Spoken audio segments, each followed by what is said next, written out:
हजारों हजारों वर्षों से अपना जो सूर्य केतु जैसा अपना परम पवित्र भगवा ध्वज है, ये हजारों वर्षों से वैदिक ऋषियों की जो पताका थी वो केतु था। सारी वैदिक ऋचाओं का जो प्रतीक है, वैदिक अग्नि की ज्वालाओं का जो प्रतीक है, सन्यासी के वस्त्रों का जो प्रतीक है, सूर्य के उदय होने के ज्ञान का जो प्रतीक है, वो ध्वज हमारे सारे भारत, सारे समाज के लिए आराध्य है। इसके अंदर सारे ऋषियों की वाणी भी है, ऋचाएं भी हैं, सारे वीरों की वीरता और पराक्रम भी है। इसके अंदर त्याग और बलिदान भी है, इसके अंदर ज्ञान भी है, प्रतिभा भी है। इस ध्वज के संरक्षण में आते ही हजारों वर्षों का इतिहास, हजारों वर्षों की महान परंपरा हमारे मन में बैठ जाती है। इस ध्वज के नीचे आ जाओ, सारे भेद भूल जाओ। एक ब्राह्मण है कि क्षत्रिय है, वैश्य है कि शूद्र है, इस जाति का उस जाति खत्म करो, चर्चा ही मत करो। आपने लघु नाटिका में देखा, संघ में आ गया, जाति गौर हो गई, सब मिलकर के एक स्थान पर खेलते हैं, भारत माता की जय बोलते हैं, जाति छोटी हो जाती है।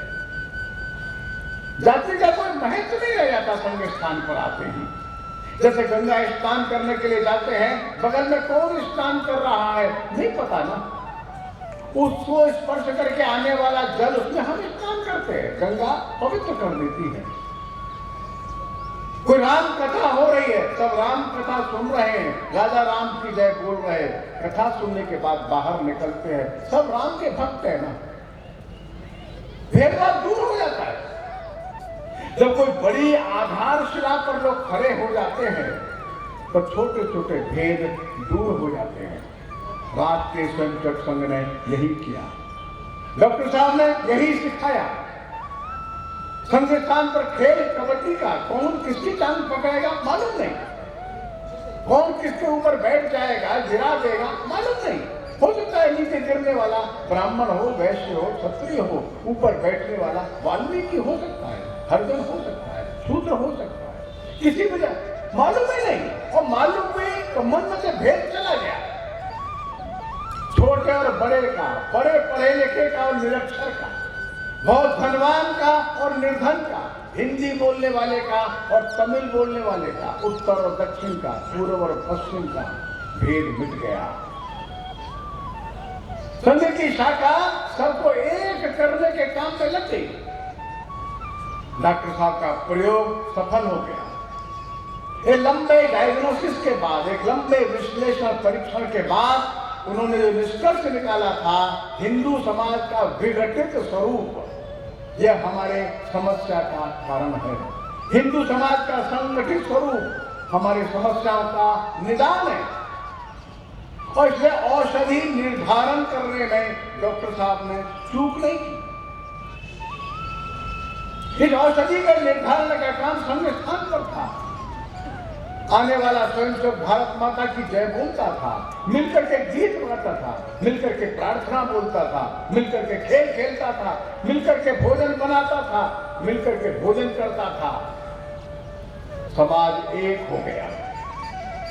ये बात लोगों को समझ में आ गई। जिनको समझ में आ गई वो दूसरी शाखा लगाने के लिए चले गए, अन्य अन्य प्रांतों में चले गए। नागपुर से निकले मद्रास, बेंगलुरु चले गए, नागपुर से निकले रावलपिंडी, कराची तक, लाहौर तक चले गए, नागपुर से निकले गुवाहाटी, कलकत्ता, दिल्ली तक आ गए। सारे देश में संघ का कार्य फैल गया। डॉक्टर साहब की आंखों के सामने ये संघ के कार्यकर्ता नागपुर से निकले, सारे देश में फैल गए, वहां से निकले, सारे देश के जिले जिले में चले गए।